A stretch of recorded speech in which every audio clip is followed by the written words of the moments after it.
All right, everybody, rounding out the week on Friday, we have two pieces again. First thing we're going to do is 4 rounds, 12 stagger stance Romanian deadlift. So although there's 12 reps, you're going to do 6 one side, 6 the other, not 12 on each leg. And then what you guys are going to do is rest, a minute 30 in between each set. Building up across good quality, not looking for a ton of heavy load on this one just because of the positions that you'll be in with that stagger stance. So you're going to be really overloading the one side, so the weight shouldn't be too heavy. Looking for good quality throughout this. And then once we're done with that, we'll go into our workout. Our workout is for time with a 20-minute time cap. 3 movements. It's going to start off with a 500-meter either ski or row for the men, or 400 meters for the lady. If you're on one of the bikes, it's going to be 1,000 meters for the men, 800 meters for the ladies.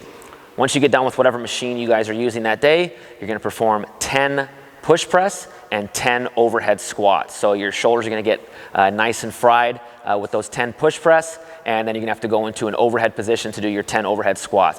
You're going to do that for 4 total rounds. So what we're looking for is repeatability on something like this.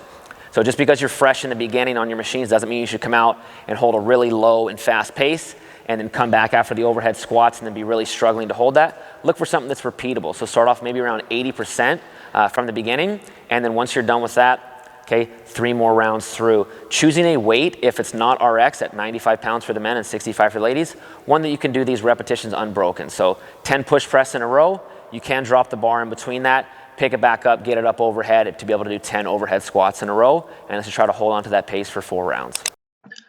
On the stagger stance deadlift, we want to start with our feet staggered about 6 inches apart. If you don't know how far that is, don't ask any female, as they'll definitely sell you short. But main thing to focus on here is not rounding your back, okay? Minimal knee bend, so we should be feeling that in that lead leg, hamstring, and hip. And then after doing 6 one side, you're going to switch and do 6 the other. On the Romanian deadlift style of this, you don't have to bring the plates all the way to the ground, just far enough until you feel that hamstring stretch. On the push press, we're going to power clean that bar up to our front rack position. From there, we're going to do a small quarter dip, drive with our legs, also popping our hips up. That will help generate speed into the bar. And then you're going to push your head through at the top for a strong locked out position. When I return the bar back down to my collarbones, I'm going to receive it with bent legs before driving up into my next rep.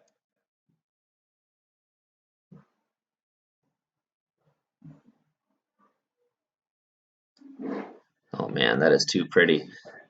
On the overhead squat, you guys can do a full snatch into your first rep.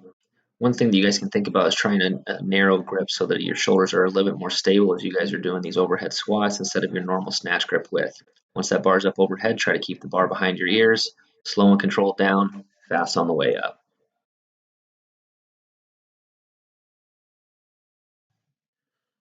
When we're there's going to be a series of videos showing some correct and incorrect patterns, but as you notice here, it is a 3-part series. Strong legs, open up with my back, pull to my chest, and then I return the same way. Get my arms back straight, reach, ensure that your hips come all the way back towards your heels so you can have a strong leg drive to the backside. Although I'm exaggerating here while doing the fisherman, I do see this quite a bit as I'm watching certain people row. What we're looking for is once you pull that cord to your chest, you want to push it back in the straight line right where it came from. The backbreaker, as you will see here, is really getting no drive from their legs. Okay, the seat is only moving slightly back, and they're using more of a rounded back to hinge forward and get distance. So really want to focus on driving with your legs and not just your back. Here we have the forearm wrestler, and this person's really getting no drive from the cord because they're only moving at a short distance. What they really want to be doing is reaching back with their arms all the way to underneath the monitor, and that will ensure they get a long drive from the whole length of the cord. This person is the worst of the worst. I think they're thinking that if they can lean fully back and add in a sit-up while they're at it, they're going to work their core, shoulders, and arrive there faster than anyone else. The reality of the matter is, as coaches, we snicker behind your back.